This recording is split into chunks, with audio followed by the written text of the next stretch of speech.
if you have allowed a survey but have not signed a contract, don't sign one. If you detect someone trespassing on your land, call the police. You have nothing to gain by allowing Williams on your property and everything to lose. Indeed, even if FERC grants Williams a permit to construct the 177 some odd mile, 30 to 42 inch high pressure natural gas pipeline, and with it the option to utilize eminent domain toward the theft of your property, you have no more to lose than if you took a principled stand and fought. I say theft because there is no good argument to be made that the Atlantic Sunrise constitutes a public utility. It does not. Williams' objectives include power plants and distribution lines, and ultimately, though they don't want to say this, LNG export to the global markets from points such as the highly contested Dominion facility proposed for Cove Point, Maryland.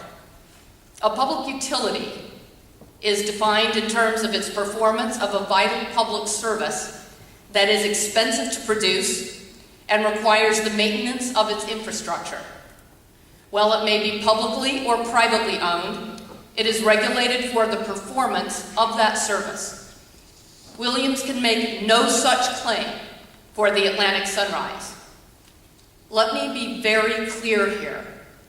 Just because Williams can claim to have extensive investor commitments from shale gas producers does not imply that this pipeline is necessary to serve a public interest.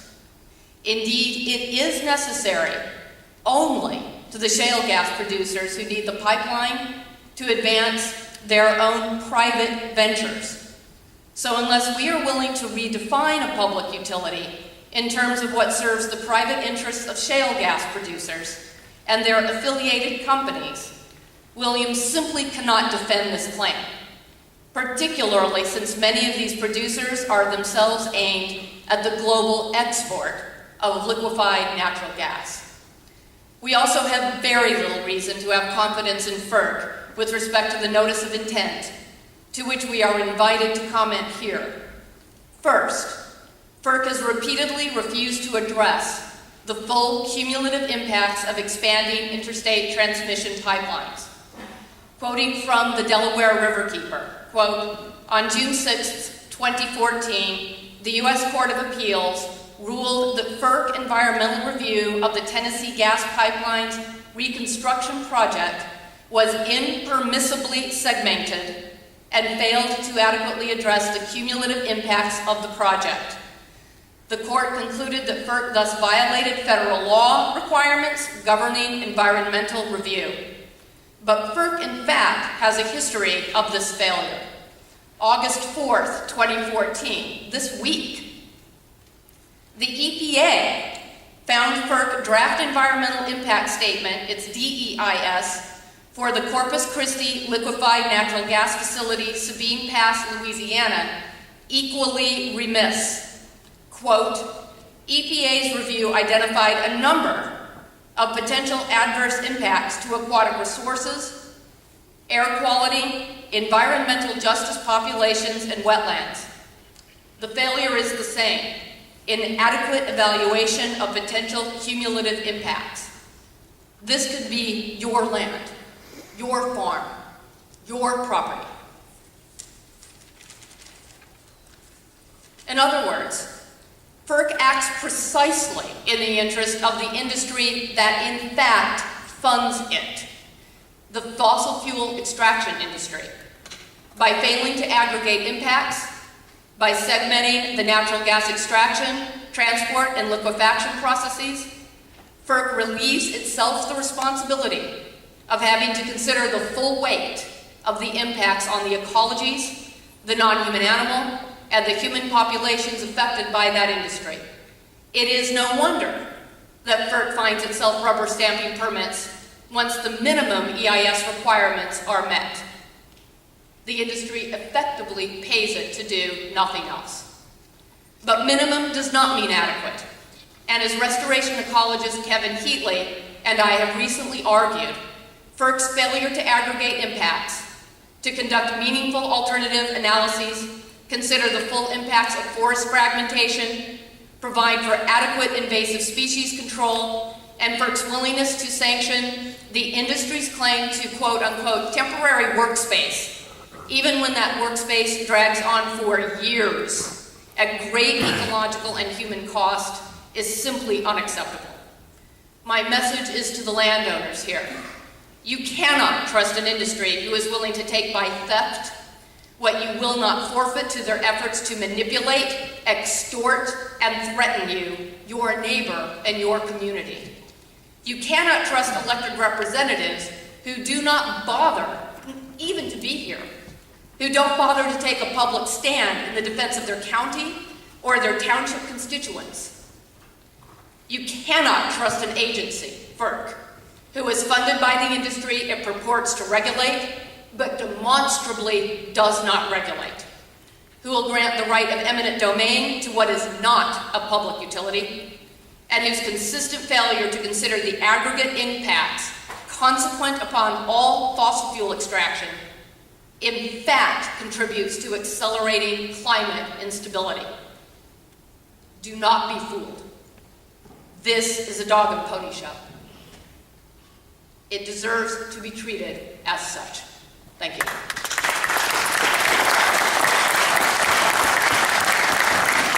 you. Our next speaker is Virginia Dahl.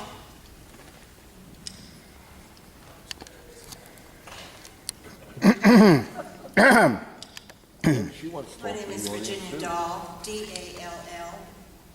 I live near mile marker 88.40 on the proposed path of destruction that is the Atlantic Sunrise Expansion Project. The word Pennsylvania includes sylvan, S-Y-L-V-A-N, abounding in woods or trees. We the people live in a woodland area, green and beautiful when compared to other states, such as Texas. Pennsylvania was first raped of its old-growth forests, then iron, then coal, all of which left deep, lasting scars. Now industrial farming is gradually depleting and killing the aquifers. Note, Akron, Ohio is very weak. There is no new water. We drink the same water the dinosaurs drank. Water is life. Enter this gas industry with all the cumulative consequences of its expanding tentacles, which, as we all know, once here, will increase in size, number, and power.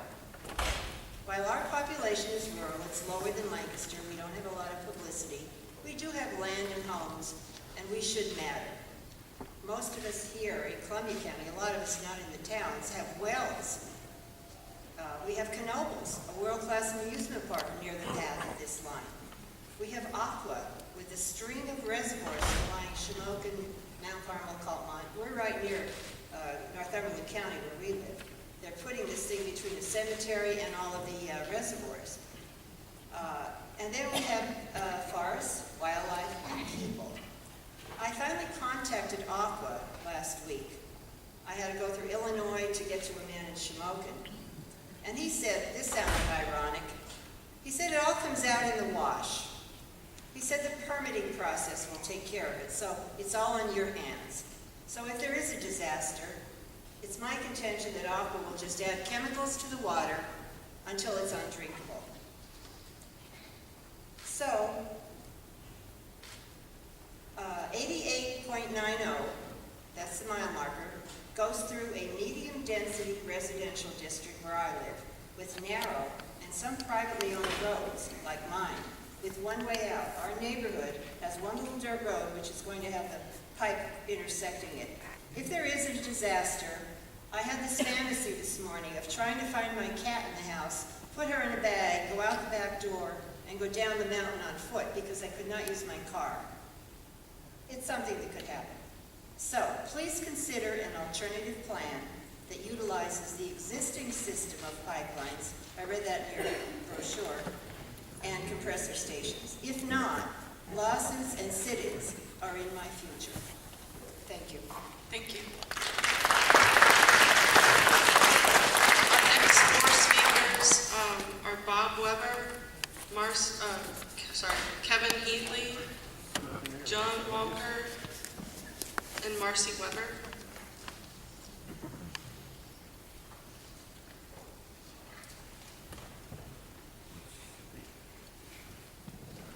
My name is Bob Weber, W-E-B-B-E-R. I strongly oppose the Atlantic Sunrise Pipeline in its preliminary part of the pre-filing stage. In my attempt to write down the reasons for this opposition, I found that it's extremely difficult because so few hard facts have been presented by Williams Partners. After attending the earlier open house session at the Bloomsburg Fire Hall, I stopped counting after over 10 "I don't knows," in quotes, were given in responses to my questions. I strongly believe that this session was disingenuous and evasive in purpose and intent. How can intelligent questions be asked when no hard data is presented or available to the public? How can FERC require written comments to be submitted to them electronically no later than August 18th with insufficient facts that are furnished to intelligently critique the plan and its impact on Columbia County residents? Based on the available Williams-generated maps, our specific home is located within approximately 600 feet of the proposed preliminary path site. This close proximity could be potentially dangerous and even life-threatening to my wife and myself should a major pipeline explosion occur.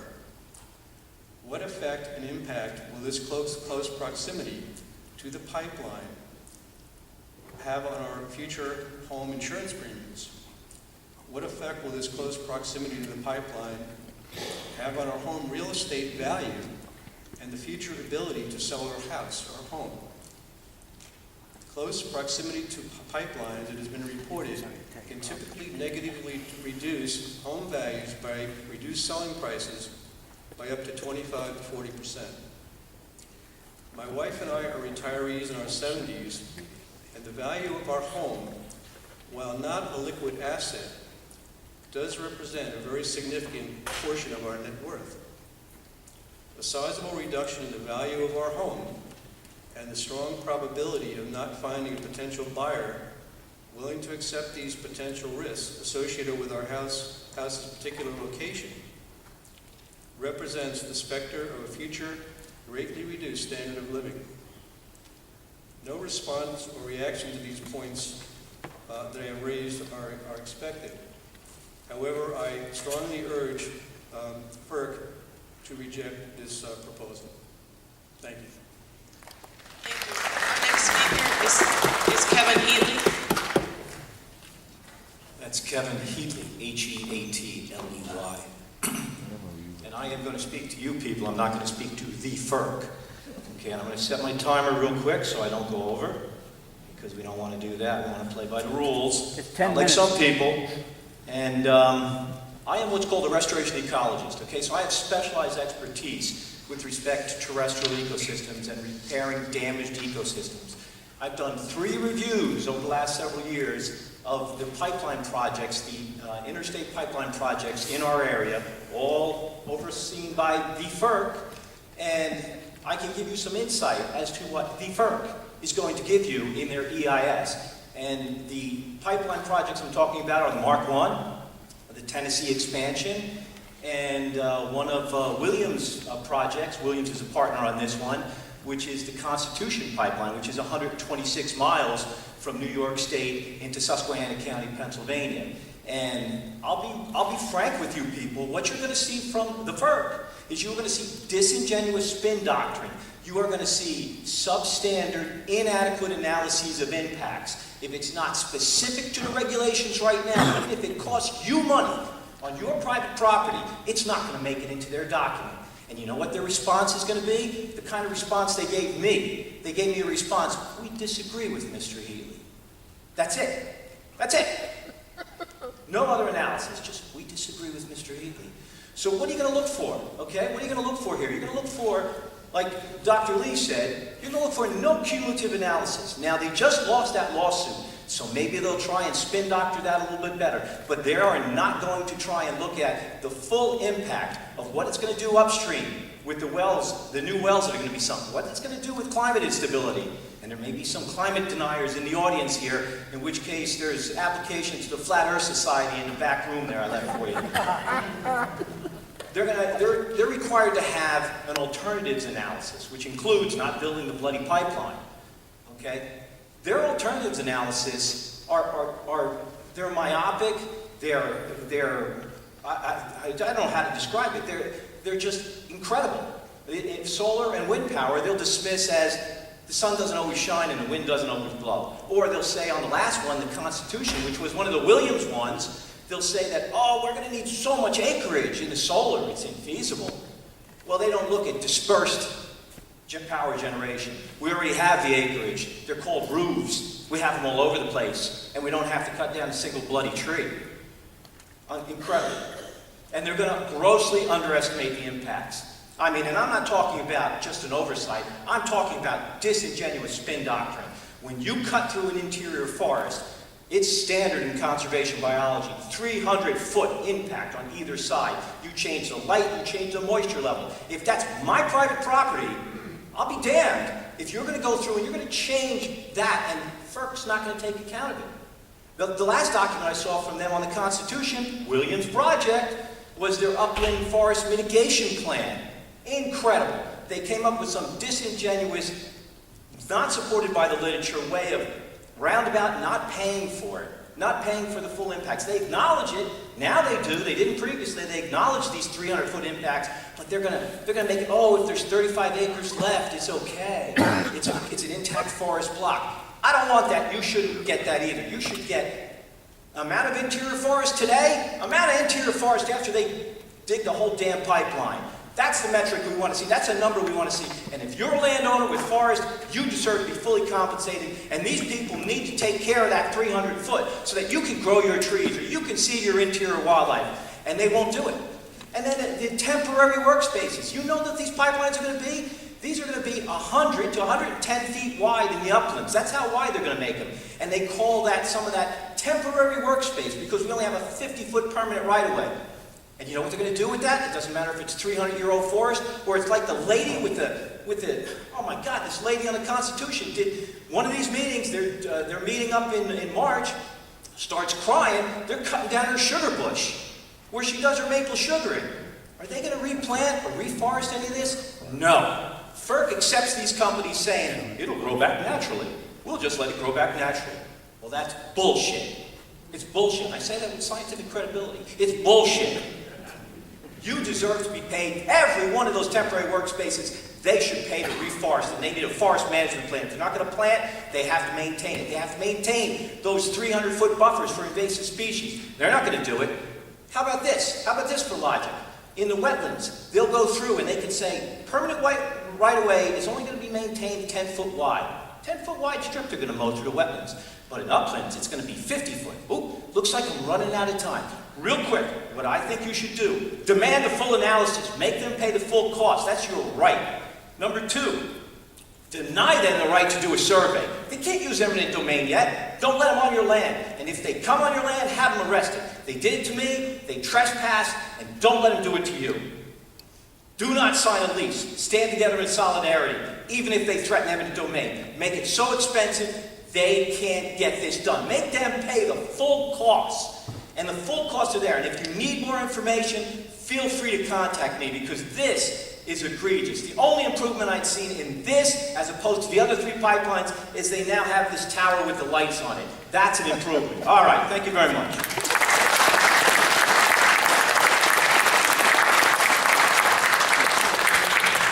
Thank you. I just wanted to remind everyone to please turn and face us when you speak, if you wouldn't mind.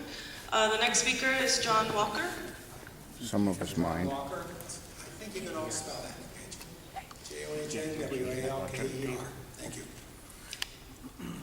What I have to say is a little bit about what Transco has not done, what Williams has not done, and what we got a little bit of in the FERC announcement of this meeting.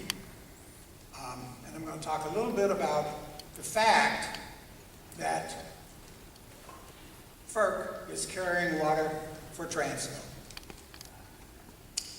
First of all, the 66,797 citizens, stakeholders in Columbia County do not have the information necessary for them to adequately identify the concerns that FERC is asking them to respond to. Until they have that information, asking them to share their issues with you is simply impossible. The open house effort on June 5th raised more questions than it answered, and Williams Transco must provide more facts before asking for our response. There is a plan in all of these pipeline types of things, and they have just get the people on your side, get the elected officials and so forth. That's something that they have not done in this case. After the meeting on June 5th, at which we asked Williams Transco to give us a copy of the map of the full plan at that time. And the person who was helping us agreed that we would be able to get it in a week or so. After 2 weeks, we didn't get it, and we started to call. After the fourth call, they sent us a map that was exactly the same as it was on the internet, and it was in no way detailed. It was a simple line down through Columbia County that you couldn't tell anything from what you were looking at. She was told to contact Tom, so she called Tom, and that's what yielded the, I don't remember what his last name was, but that's what yielded that map that was useless to us. So I called the Williams number and asked that, well, they told me I would have to talk to, I guess it's Charles Holmes. And I said, okay, I'll be happy to talk to him. They said, he's not here. And so I said, here's my name, here's my phone number, here's my email address, have him contact me. I'm still waiting to hear from Mr. Holmes. In June 5th meeting, we were advised that 5 compressor locations were being considered and would be no louder than a normal conversation. Yet the information that FERC provided, not Williams Transco, but FERC, on behalf, it must be, on behalf of Williams, was an announcement that the compressor has a 16,000 horsepower Solar Mars gas turbine. We were told at the meeting that there would be electric turbines. So not only are we getting little information, we're getting wrong information. A section in the FERC announcement of this meeting says land requirements for construction, and you've already heard people talk about this. Under the heading that says Transco is still in the planning process of the project and workspace requirements have not been finalized. Once again, you are asking the 66,797 citizen stakeholders in Columbia County to share concerns about a project that Transco has told us virtually nothing about. Now, they've showed us things, but they, since the June 5th meeting, have provided nothing else. Perhaps more revealing is the remainder of that paragraph under the land requirements for construction. FERC, who Columbia County citizens believe will conduct an impartial environmental impact study, continues by providing details of what Williams Transco will require multiple locations for 8 additional types of workspaces, but says nothing about how those spaces will be negotiated with landowners in those areas. Will they simply clear the land and do whatever they like? Or will they be right-of-way discussions with those whose land they will be using? Has Williams Transco been negotiating these extra spaces when they have negotiated with landowners? Or do landowners expect only that the pipeline right-of-way will be disrupted? Williams Transco should be sharing their plans and telling us how they intend to carry them out. But instead, they have provided information to FERC, a supposed unbiased entity planning to conduct the environmental impact statement, to provide information to the stakeholders, many of whom I am told have been listed. However, I've also been told that citizen stakeholders have not been listed as stakeholders. I haven't seen the list of stakeholders, but it seems to me that if Williams is a corporate citizen, if they are people, that would be one vote. And one vote against 666,797 doesn't look like they're going to stand up too well for that. Once again, and Wendy said it, and several others have said it, why is a for-profit company applying for a permit, failing to provide the information citizens need to formulate their concerns for an environmental impact study, and perhaps more importantly, why is FERC carrying water for the same for-profit company, and then will likely claim their ESI is totally impartial? Among the 50 states, Pennsylvania ranks second only to Michigan with over 1 million private wells, and third after Wisconsin and New York for a number of public water supply wells. The northeast quadrant of Pennsylvania has the greatest concentration of wells, and approximately half of Pennsylvania's 12 million residents get at least part of their drinking water directly from groundwater. It is very likely the pipeline from the northernmost part of our county to the southern townships will impact a significant number of these water sources for Columbia County citizens. Once again, without seeing a detailed map of our county, citizens cannot be expected to provide their concerns until they've had a chance to see where exactly the pipeline will be located. Citizens must have the opportunity to find baseline information on their wells, because wells will be impacted, and the corporate entity will, as others have, deny that their activities have had any effect. The result is a lost water source and no place to turn to regain that loss for citizens.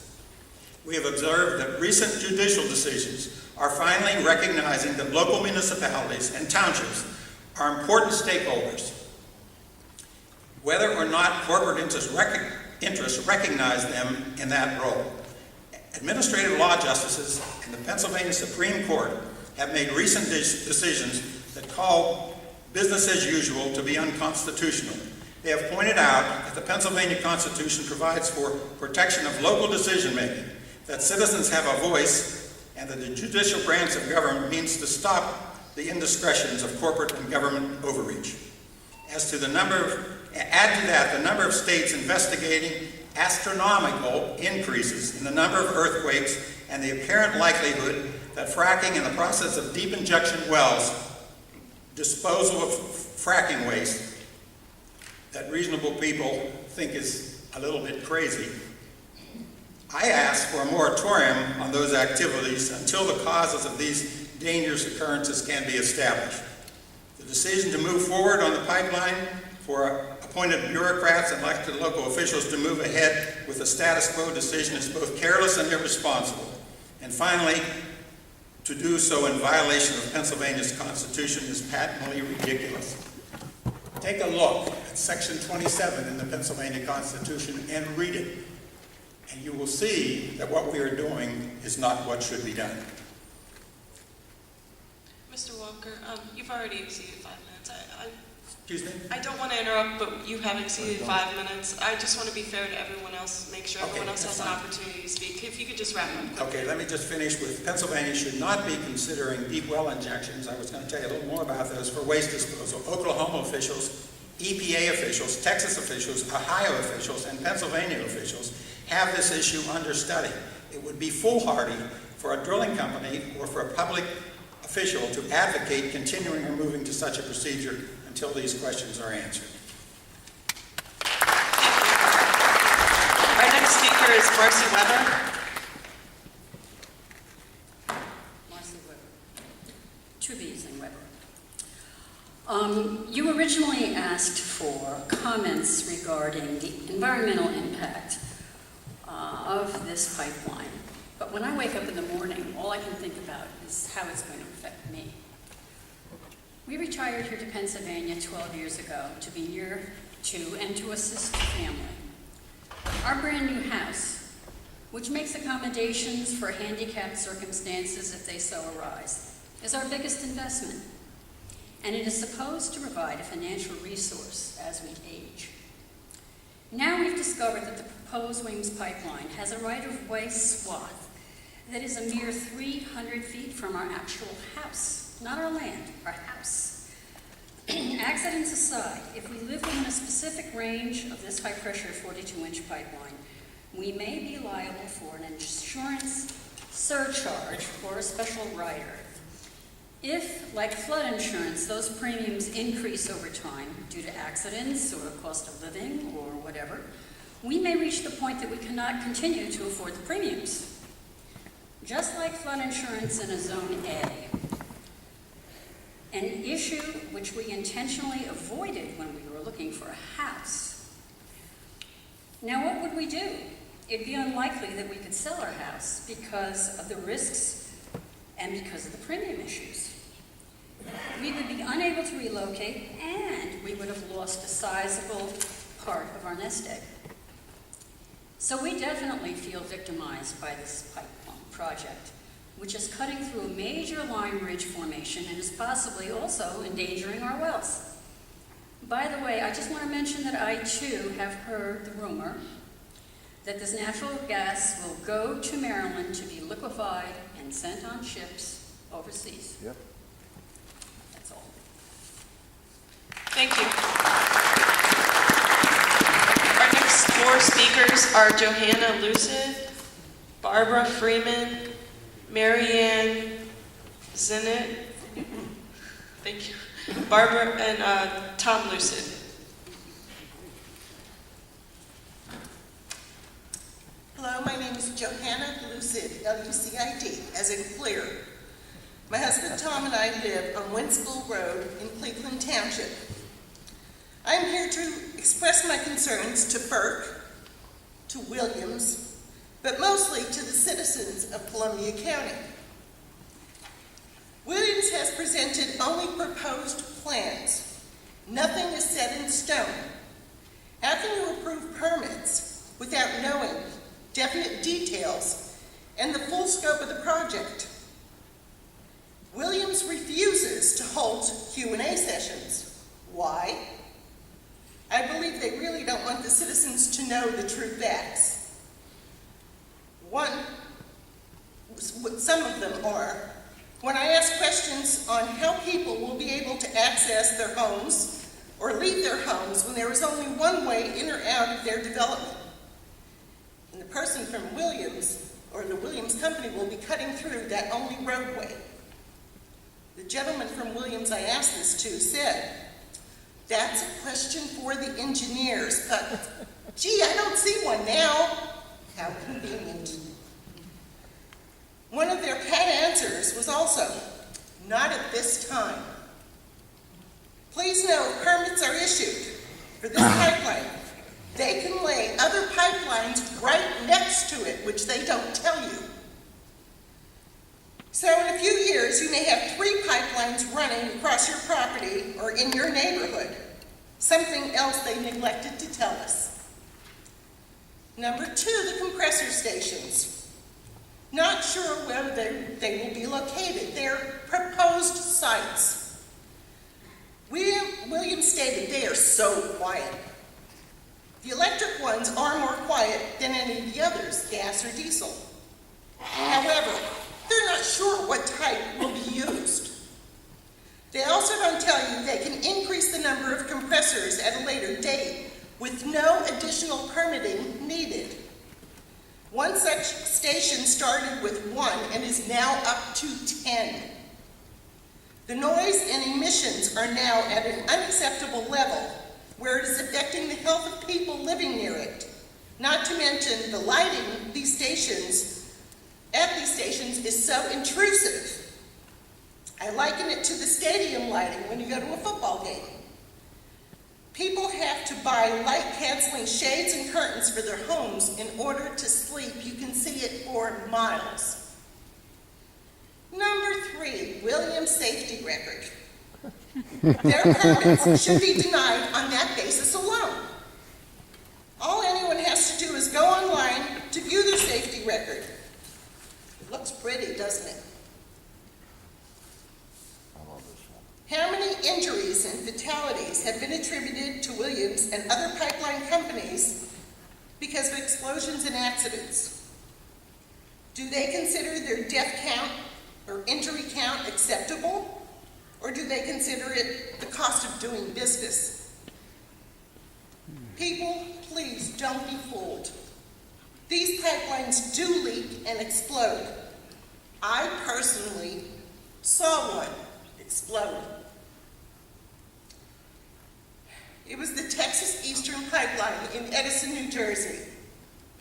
This was only a 36-inch pipeline, which exploded late at night and lit up my bedroom as if it were daytime. And I lived approximately 10 miles away from it. It left a huge crater as if a bomb were dropped. It took out a large portion of an apartment complex.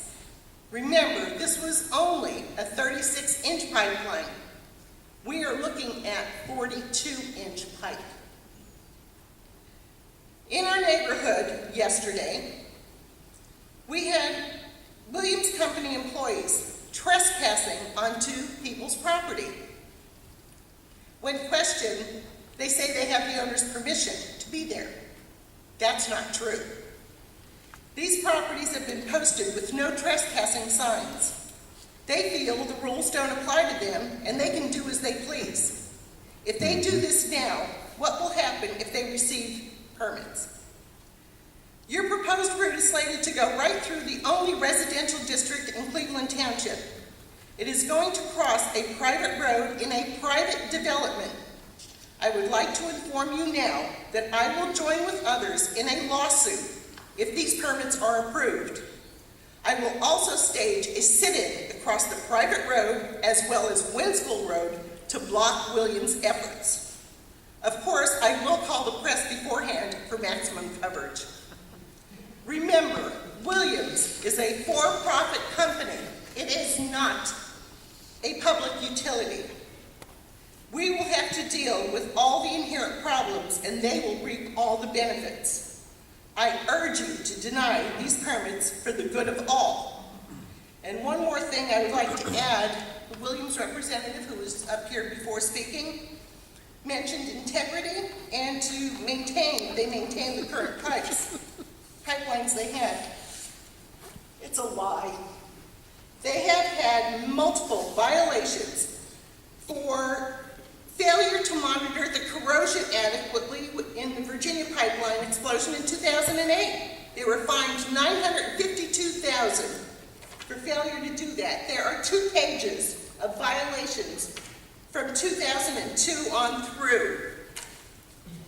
All of these little marks that you see on this are all of the incidents and accidents that they have had and explosions that they have had. 4 pages of them. I would be happy to share them with anyone. Thank you. Thank you. Thank you. Our next speaker is Barbara Freeman. Hello, it's Barbara, F-R-E-E-M-A-N. I don't have a prepared statement. I'm just here to speak. I agreed with everything that everybody said. Everybody spoke so well. I lived at my house, it's on Winschool Road in Ely'sburg, for 38 years. And for 38 years, I paid my taxes. I've been a good citizen. I've done everything I was supposed to do, right? Now, I'm 70 years old. I'm being faced with a 72,000 chicken barn going up the street about 900 feet away from my home. 300 feet to this direction is going to be a 42-inch pipeline. And it not only goes this way up the road from me, it also crosses in front of me. So what am I to do? Everybody tells me I can't fight this. That's going to happen whether I like it or not. And you know what? I am so tired of big corporate businesses telling me what is good for me, what is good for my neighborhood. You're coming in and you're destroying my neighborhood. You're destroying my health, my safety, and my welfare, all for the almighty dollar. And I am tired of it, and I'm not putting up with it. I am being part of lawsuits and sit-ins, and you are not putting a pipeline in my neighborhood.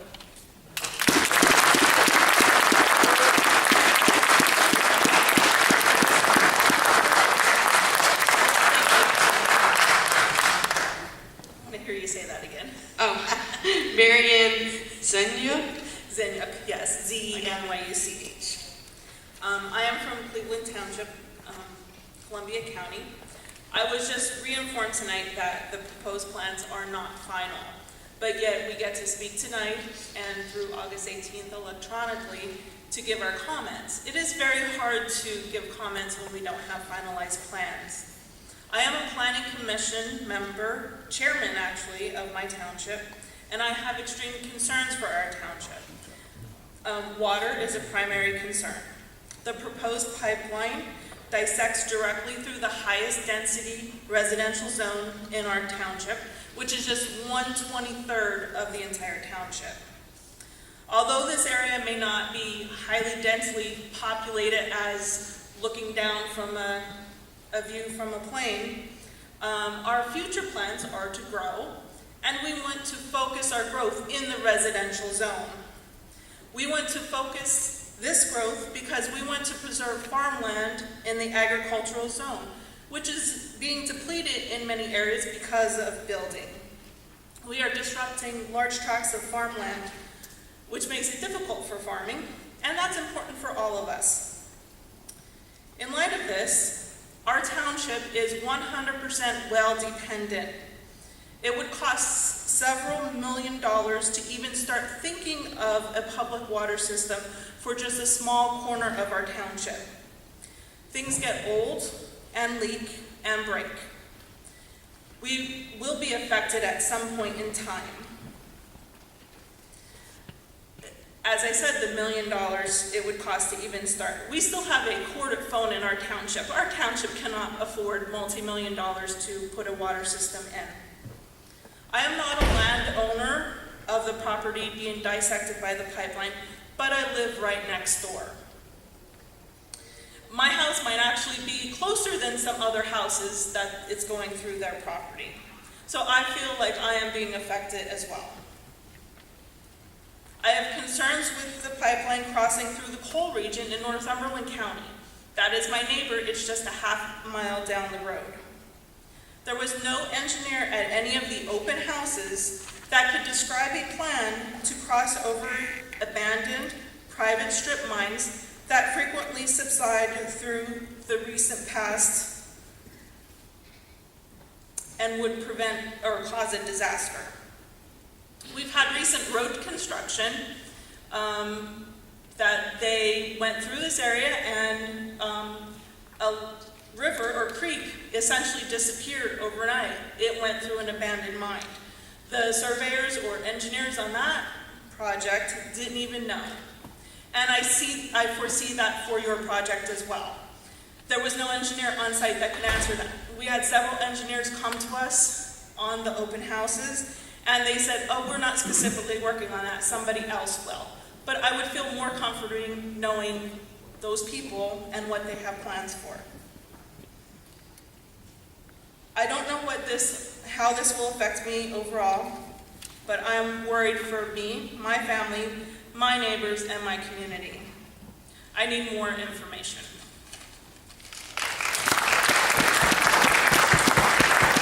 Thank you. Our next speaker is Tom Lucid.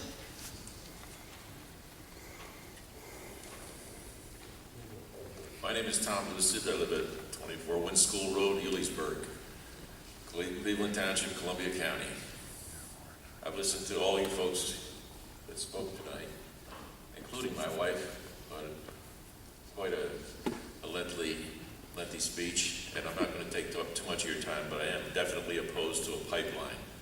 I was an adjuster for an insurance company. I worked for New Jersey Manufacturers Insurance for 28.5 years. I am a personal witness to the Texas Eastern explosion, so I know what pipelines can do. I am not recommending anybody here consider this pipeline proposal.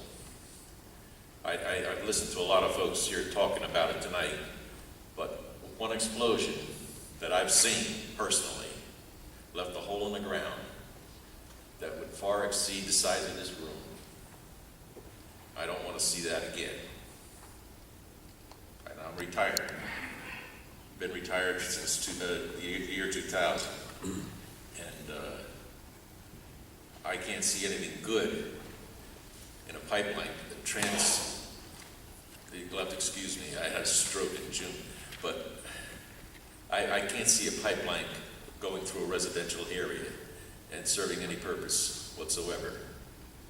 Now, I'm not going to speak for anybody in the agricultural area, but there's a lot of vacant land that probably could be considered for such a proposal as far as pipeline is concerned. And some of my concerns also would be, what is the purpose for all this fuel? And where is this going to be coming from? We had Mr. Walker start to speak about frack mining. That's another issue. All these things are happening all around us, and they're having a detrimental effect on our safety, well-being, and our actual water supplies in our area. I don't want to try to reiterate any of the things these folks have told you, because I agree with every single speaker that was here tonight. And that's about all I'm going to have to say at this time. Thank you. Thank you. Our next four speakers are Michael Fiorentino, Jay Legow, Jennifer Wisner, and Peter Timka.